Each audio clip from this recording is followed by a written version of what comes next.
नमस्कार। Loud India TV पर आपका स्वागत है। हम देख रहे हैं संतोष भारती शो। आज एक बड़ी कमाल की चीज हिंदुस्तान के न्यूज चैनल्स ने उसको नहीं दिखाया, लेकिन विदेशी न्यूज चैनल दिखा रहे हैं। मैंने इसको अल जजीरा पे देखा और जो फोटो मैंने देखी सिंघू बॉर्डर की और टिकरी बॉर्डर की, जिस बड़ी संख्या में महिलाएं वहां इकट्ठी हुई, वो तो दृश्य अद्भुत। और फिर महिलाएं भाषण दे रही हैं, महिलाएं मंच का संचालन कर रही हैं, महिलाएं घोषणा कर रही हैं, महिलाएं अपनी अपनी अपनी ताकत का एहसास करा रही हैं। और जब लोगों ने पूछा सोशल मीडिया पे कुछ महिलाओं से, जो सामान्य महिलाएं आ रही थी जा रही थी, उनसे पूछा कि आप यहाँ क्यों आई हैं? उनका इसलिए आए हैं क्योंकि हम किसान हैं, हमारे घर वाले यहाँ हैं। और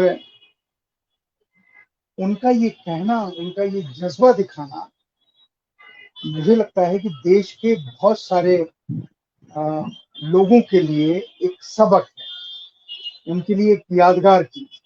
और ये सारे देश में हुआ, हर जगह पर महिलाएं इकट्ठी हुई, महिलाओं ने मंच का संचालन किया और ये बताया कि अगर आप गेहूं की फसल काटने के लिए अगर आप गांव जाना चाहते हैं, फसल को उसाने के लिए, फसल को फाइनल पोजीशन में लाने के लिए, गेहूं को अगर आपको जाना है आप जाइए, मंडी में सामान ले जाना है ले जाइए, हम यहाँ रहें। दूसरी तरफ गर्मी बढ़ने की आशंका है। मौसम विभाग कह रहा है कि 12 तारीख 13 तारीख से 40, 42, 45, 48 डिग्री टेम्परेचर हो सकता है।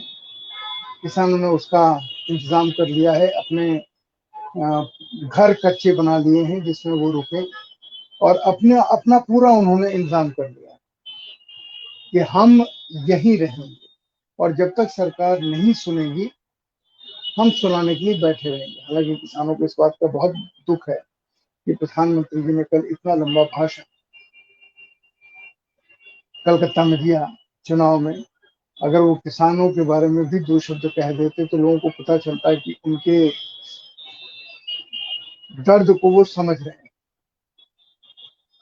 किसान तो इतने कुछ किसान तो इतने ज्यादा भावावेश में आ गए, एक किसान ने फिर से आत्महत्या कर ली और ये लिख के मरा हुआ। मेरी आखिरी इच्छा है, सरकार से मेरी विनती है, जो किसानों की बात मान ले, कहते हैं कि मरने वाले की आखिरी इच्छा पूरी होती है, उसने ये लिखा है। तो मैं किसान भाइयों से कहता हूँ कि बिना जीते हुए घर वापस से मत जाना, लेकिन सरकार से कहता हूँ कि आपको अगर खून ही चाहिए तो मैं अपना खून दे रहा हूँ, मैं अपनी जान दे रहा हूँ। तो उसने आपको ये खत लिख करके, उसके घर में छोटे छोटे बच्चे, घर का अकेला कमाने वाला चला गया। पर दुर्भाग्य की बात यह है कि सरकार ने किसी के कानों पर जू नहीं रेंग रही। पर आज के दिन ने कुछ और संकेत दिए। वो संकेत, किसान आंदोलन मजबूत हो रहा है। किसान बंगाल में जाकर के चुनावी रैली करना चाहते हैं, शायद 12 मार्च को करेंगे। 15 तारीख को, 15 मार्च को, 15, 16 2 दिन बैंकों की हड़ताल है। सारे बैंक मिलकर के स्ट्राइक कर रहे हैं। उन मांगों के समर्थन में हड़ताल करने वाले मजदूरों का साथ भारत का किसान देने जा रहा है। किसान उनके आंदोलन में शरीक होंगे और इसके साथ एक नई चीज खड़ी होगी। बेरोजगार नौजवानों ने अपना समर्थन इस आंदोलन को और बैंक कर्मचारियों के आंदोलन को देने का फैसला ले लिया और उस दिन उन्होंने एक नया कैंपेन चलाने का फैसला किया। कैंपेन है देश नहीं बिकने देंगे। उनका कहना है, मोदी जी सत्ता में आने से पहले उन्होंने एक कविता गाई, मैं देश नहीं बिकने दूंगा। मोदी जी का बहुत प्रभावशाली वो कविता पढ़ने का अंदाज था। देख के ही पढ़ रहे थे, लेकिन पढ़ रहे थे, मैं देश नहीं बिकने दूंगा। ओके, आप देश नहीं बिकने देंगे, लेकिन अब जिस तरीके से देश की कंपनियां बेची जा रही हैं, जिस तरीके से देश का धन, वो जो हमारी संपत्ति थी, वो बेचा जा रहा है, उसको लेकर के किसान तो चिंतित है ही, मजदूर भी चिंतित हैं, लेकिन बेरोजगार नौजवान चिंतित हो गए। और उन्होंने 15 मार्च से एक कैंपेन करने का तय किया है, मैं देश नहीं बिकने दूंगा। और वो चाहते हैं कि सारे देश के लोग, सारे देश के नौजवान इस कैंपेन में उनके साथ जुड़े। पता नहीं उनकी योजना कितनी सफल होती है, लेकिन इसने एक संकेत तो दिया कि देश के बेरोजगार नौजवान इस आंदोलन के साथ जुड़ना चाहते हैं। दूसरी तरफ एक ट्वीट देश में घूम रहा है, और आज मेरी विदेश से बातचीत हो रही थी, मेरीलैंड यूनिवर्सिटी के जो रिसर्च स्कॉलर हैं वहाँ के, कार्तिकेय बत्रा, उनसे बातचीत हो रही थी। उन्होंने ये कहा कि एक ही आदमी है हिंदुस्तान में जो सवाल उठा रहा है, वो है राहुल गांधी। और तो कोई सवाल भी नहीं उठा रहा है, उसने बाकी नाम लिए, देश के सारे विपक्षी नेताओं के उन्होंने नाम लिए, लेकिन कोई भी सवाल नहीं उठा रहा है। तो उनका कि राहुल गांधी जो सवाल उठा रहे हैं उसको लोग देख रहे हैं। और राहुल गांधी ने जो नया काम किया वो ये कि उन्होंने एक ट्वीट किया है जिसके जिसके साथ एक वीडियो की, एक 2 मिनट की, 2.25 मिनट की क्लिप है, शायद 2 मिनट 10 सेकंड की। वो क्लिप ये कहती है कि एक ट्रक के अंदर आर्मी के जवान जा रहे हैं जो आपस में बात कर रहे हैं। वो बातचीत उसमें सुनाई दे रही है, शायद किसी जवान ने ही उसको, क्योंकि उस ट्रक में और तो कोई था नहीं, जवान ने उसको रिकॉर्ड किया होगा और वो रिकॉर्ड करके उसने सोशल मीडिया पे डाला होगा। लोगों की बहुत नजर में नहीं आया, लेकिन अब सोशल मीडिया पे जो लोग हैं, जो जनता की बातों को रिपोर्ट कर रहे हैं, उन्होंने उसको चारों तरफ फैलाना शुरू किया। वो मैंने भी सुना वीडियो, वो वीडियो ये कहता है कि टकटका रहे हैं, जो ट्रक जा रहा है आर्मी का, ये टीन का ट्रक है, अगर इसको कोई पत्थर मारे वो भी अंदर आ जाएगा, और हमें तो मरने के लिए फ्रंट पे भेजा जा रहा है उस ट्रक में जो बुलेट प्रूफ नहीं है। वो कह रहे हैं कि जब हमारे अफसर जाते हैं तो उनके लिए इतनी तैयारी होती है, उन्हें बुलेट प्रूफ गाड़ियों में भेजा जाता है। वो आपस में बात कर रहे हैं कि एक कंपनी को या एक सेक्शन को अपने साथ नहीं ले जा सकते, हम भी बच जाएंगे। दूसरा कहता है कि हमको तो मरने के लिए यहाँ भेजा गया। ये बातचीत बड़ी भयानक है, भयानक का मतलब दर्दी की बातचीत। आपने सामान्य ट्रक में जवानों को मोर्चे पर भेजने का फैसला लिया और भेजा। राहुल गांधी ने से ट्वीट किया, ट्वीट के साथ इसी वीडियो क्लिप को। अब सारी दुनिया में वो चर्चा का विषय बनी हुई है। मेरा सिर्फ ये कहना है कि इस सरकार में जो भी फैसले होते हैं वो अजीब होते हैं, और खासकर सेना से जुड़े फैसले तो अजीब हो ही हैं।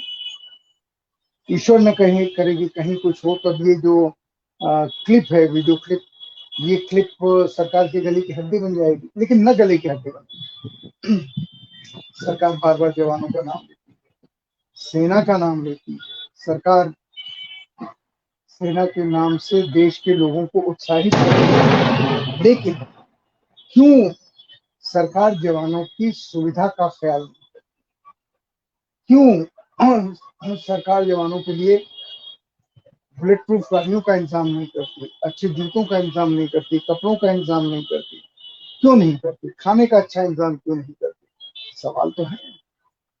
इन सवालों के जवाब कब मिलेंगे पता नहीं, लेकिन हाँ, ये इशारा बताती है कि हाँ, थोड़ा सा चिंतित लोग हैं, जवान चिंतित। तो ये दूसरी महत्वपूर्ण चीज है जिसे मैं कहता हूँ, ऐसा लग रहा है कि जैसे तोपों की सलामी कहीं हो रही है। तीसरी महत्वपूर्ण बात, 15 तारीख के बाद 23 तारीख आने वाली, सरदार भगत सिंह की शहादत का दिन। उस दिन भी किसान हमारे देश में शहीदों को श्रद्धांजलि।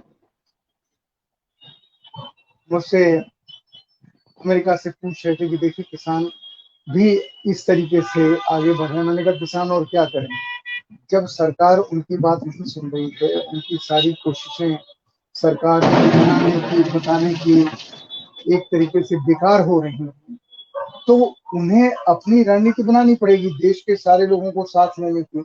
और इसलिए वो अपनी रणनीति ऐसी बना रहे हैं कि आने वाले दिनों में, जैसे 23 मार्च, उन्होंने शहीदी दिवस मनाने का फैसला किया है। तो मेरा सिर्फ ये कहना है कि किसान जिस तरह की रणनीति बना रहे हैं, ये कभी समझ में लोगों ने समझा नहीं था, और शायद शासन ने तो बिल्कुल नहीं समझा हो कि किसान ऐसी भी रणनीति बना रहा है। और किसानों की ये रणनीति किसानों को सारे देश में बहुत ही ज्यादा लोकप्रिय बना रही है, पॉपुलर बना रही है। जिन किसानों को नहीं पता था एमएसपी का, उन्हें भी पता हो गया। बिहार जैसे प्रांत में मांगे उठ रही हैं कि यहाँ पर दोबारा मंडियां खोली जाए। बिहार से मंडियां खत्म हो गई थी, इसी आशा में कि ओपन मार्केट में उनका सामान अच्छे भाव जाएगा। नहीं गया, सामान बिकता ही नहीं, तो वहां पर तेजी से मांग उठी। अब जब बिहार में मांग उठी है, तो आप ये मान के चलिए कि देश के दूसरे हर हिस्से में मांग उठ रही है। एमएसपी को लेकर के जो अगला आंदोलन होगा, या इसी आंदोलन में ये तय होगा, वो बहुत महत्वपूर्ण है, और किसान उसी का इंतजार कर रहे हैं। किसान अब इस आंदोलन को सिर्फ किसानों का आंदोलन नहीं रखना चाहते, मजदूरों के साथ मिलकर के उन्होंने इसका फलक, इसका दायरा बहुत बढ़ा दिया, और किसान इस दायरे के बढ़ने से खुश हैं।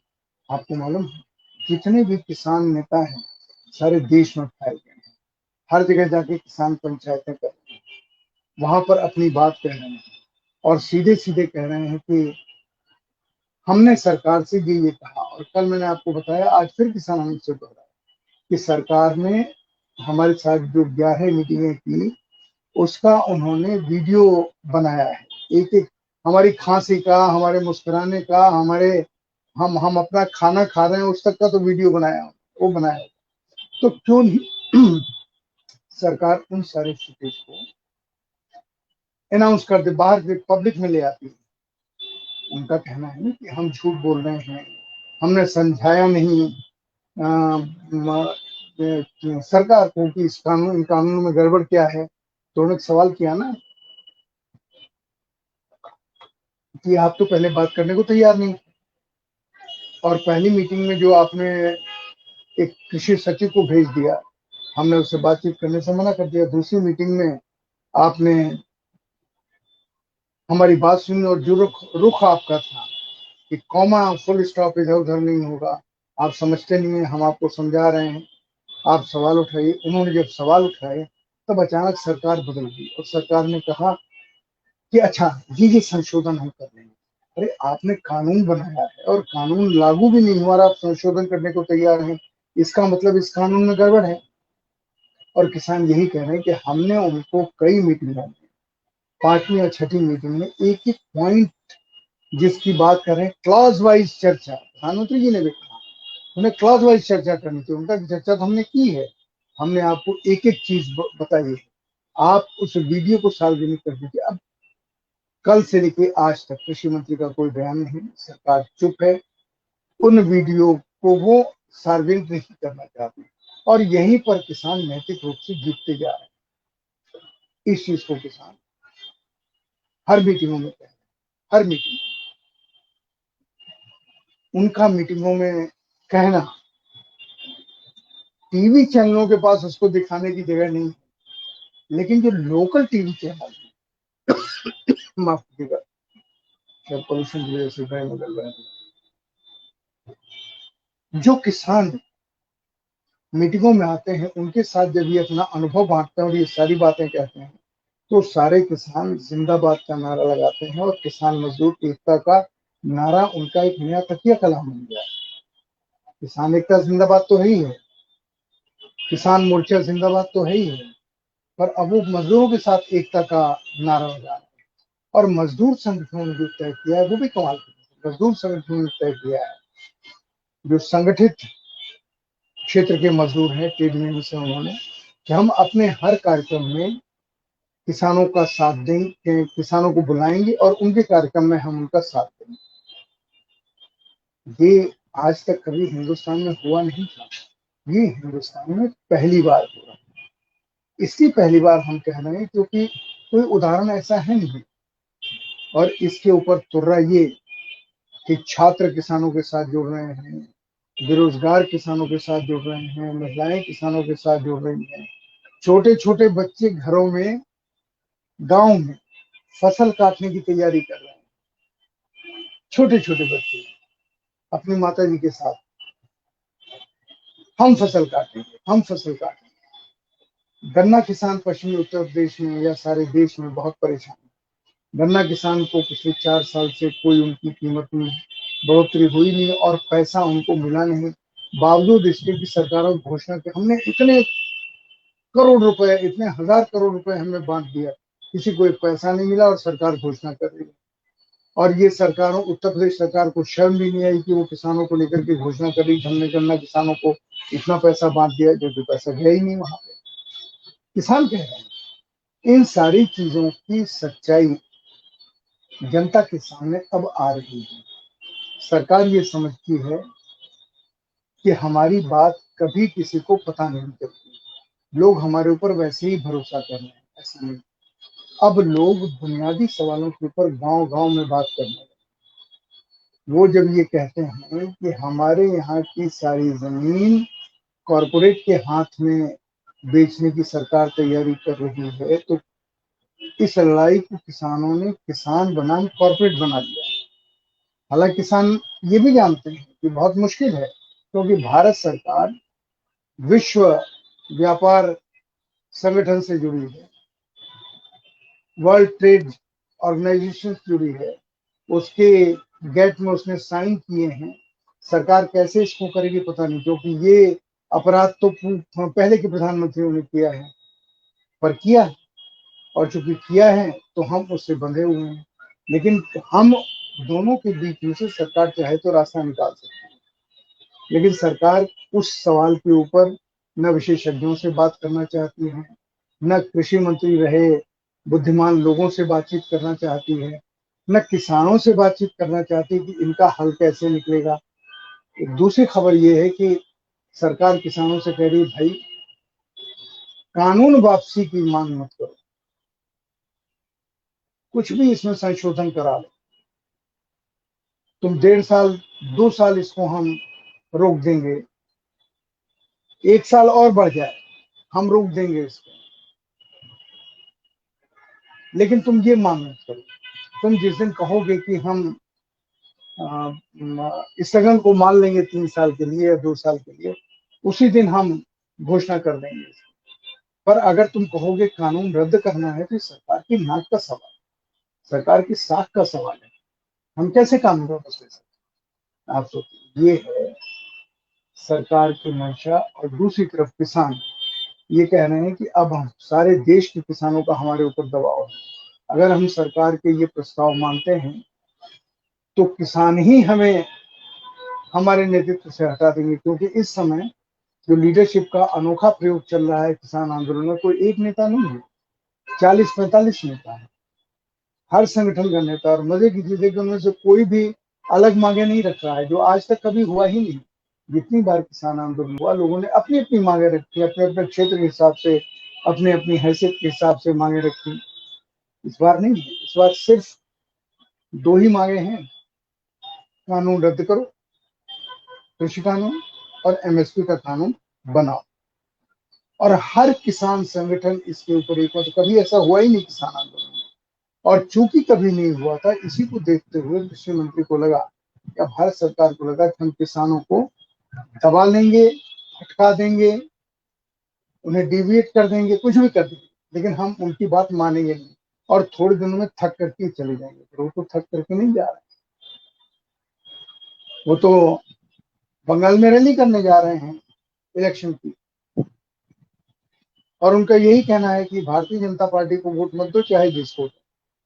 अब मेरी ये समझ में नहीं आता कि भारतीय जनता पार्टी को वोट मत दो और किसी को भी वोट दो, उससे किसानों का क्या फायदा होगा?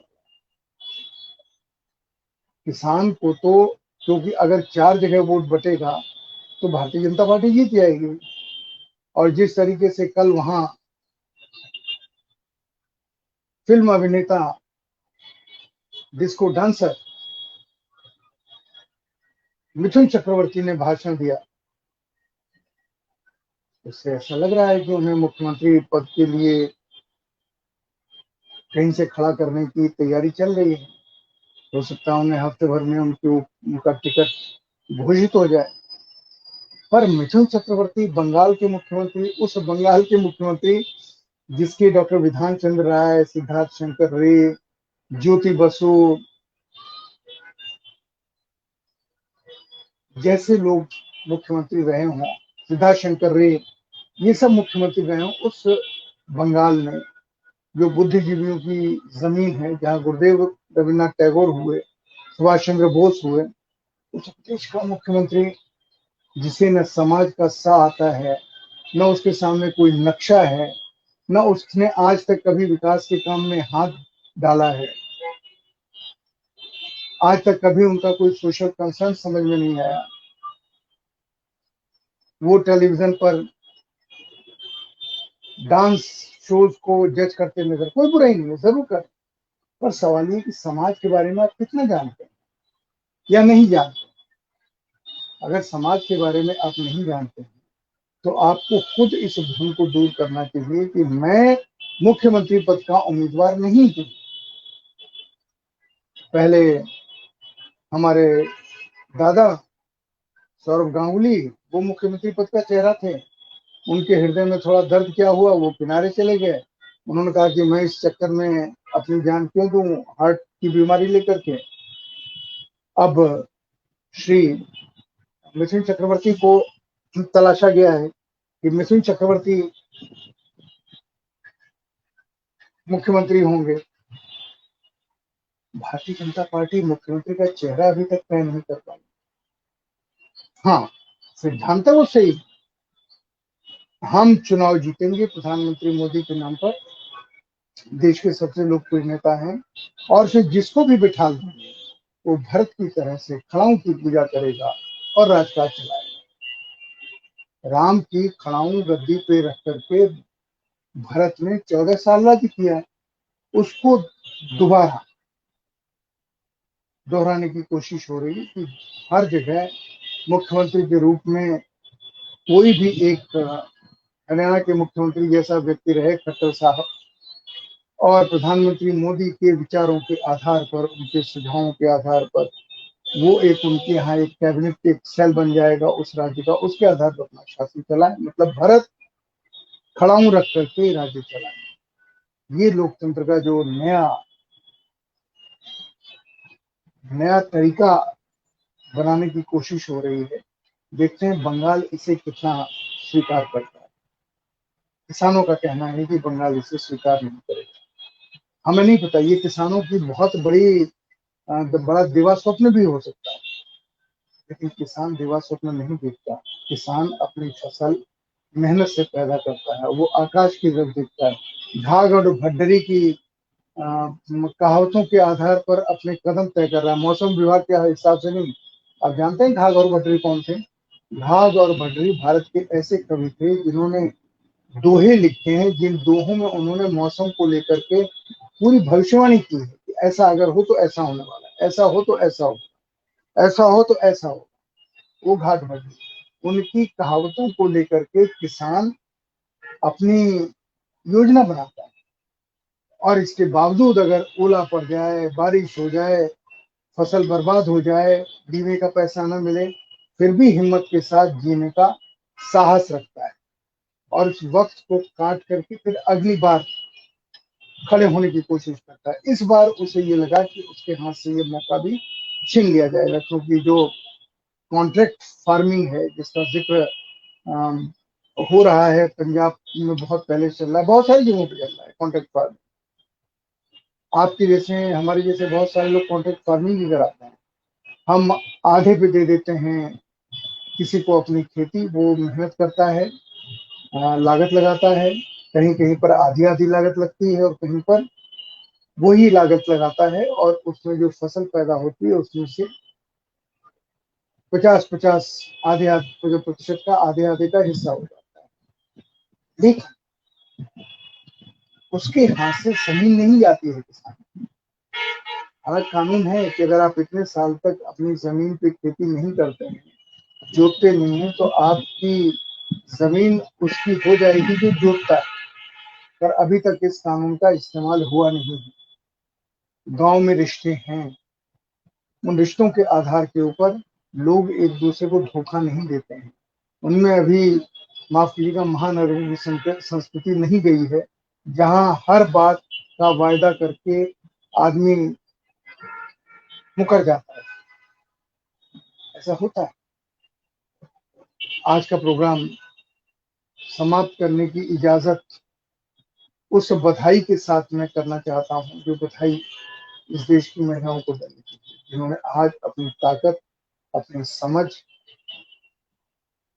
अपना विजन हर जगह दिखाया, जाहिर किया। और उन्होंने अपने परिवार वालों को यह आश्वासन दिया कि आप यहाँ रहो। और जिस एक चीज का खुलासा टाइम मैगजीन ने किया, वो ये कि जिस दिन जस्टिस बोबडे ने ये सुप्रीम कोर्ट में घोषणा की या सलाह दी कि हम चाहते हैं कि, और उसमें शायद 2 या 2.5 डिग्री टेम्परेचर हो गया था, कि बुजुर्ग और महिलाएं अपने अपने घरों को चले जाएं।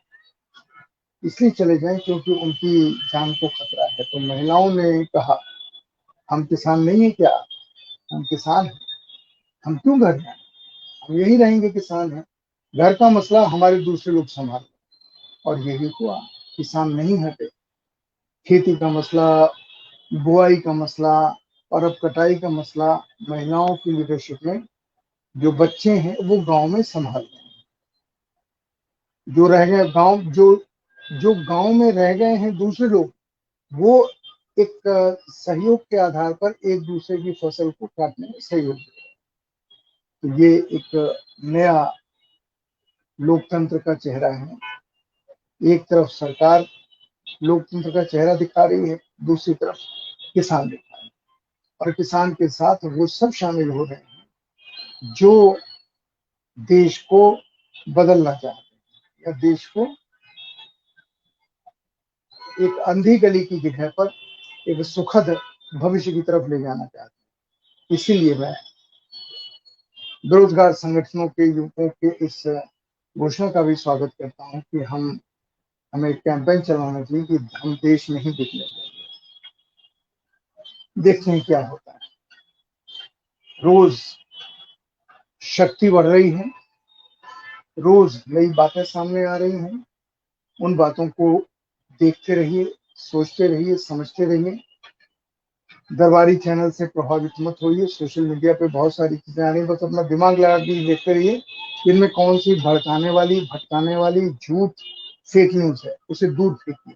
क्योंकि आप जब पढ़ेंगे तभी आपको अंदाजा हो जाएगा कि हाँ, ये फेक न्यूज है। तो मैं आज का प्रोग्राम समाप्त करने की आपसे अनुमति चाहता हूँ। आपको मैं नमस्कार करता हूँ और इस प्रार्थना के साथ कि मुस्कुराना मत छोड़िए। यही बहुत सारे बीमारियों की दवा है। नमस्कार। जय हिंद।